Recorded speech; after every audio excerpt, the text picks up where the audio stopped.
Oruç al günah gider, 60 günde say biter. Tutmazsa vecri biter. Geldi Ramazan ayı, kır kabladı dünyayı. Ramazan rahmet ayı, cennette al sarayı.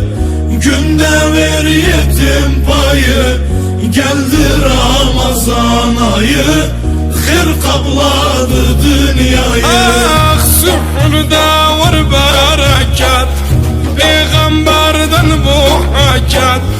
Namaz kıl versen zekat, geldi Ramazan ayı, kır kabladı dünyayı.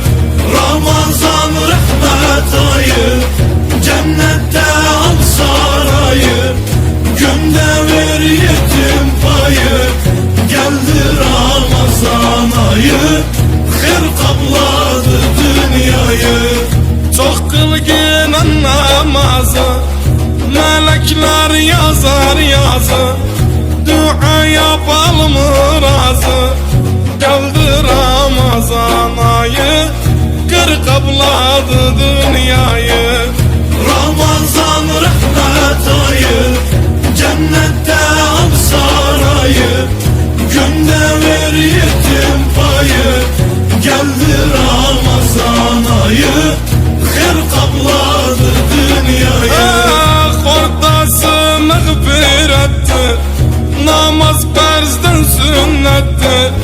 Oruç yeri cennetti, geldi Ramazan ayı, kır kabladı dünyayı. Ramazan rahmet ayı, cennette al sarayı. Günde ver yetim payı, geldi Ramazan ayı, kır kabladı dünyayı. Teravih kılar çoxu, sesinden Kur'an oku. Kalbide kalmaz korku, geldi Ramazan ayı, kır kabladı dünyayı. Ramazan rahmet ayı, cennette al sarayı. Günde ver yetim payı, geldi Ramazan ayı, kır kabladı dünyayı. Ah vardı Kadir gecesi, Bedir'in vakıası.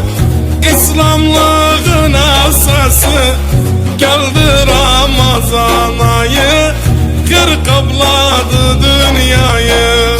Ramazan rahmet ayı, cennette al sarayı.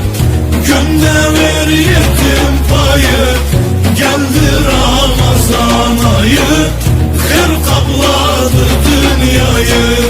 Mehmet diyer uzak ol, ateşten çok irak ol.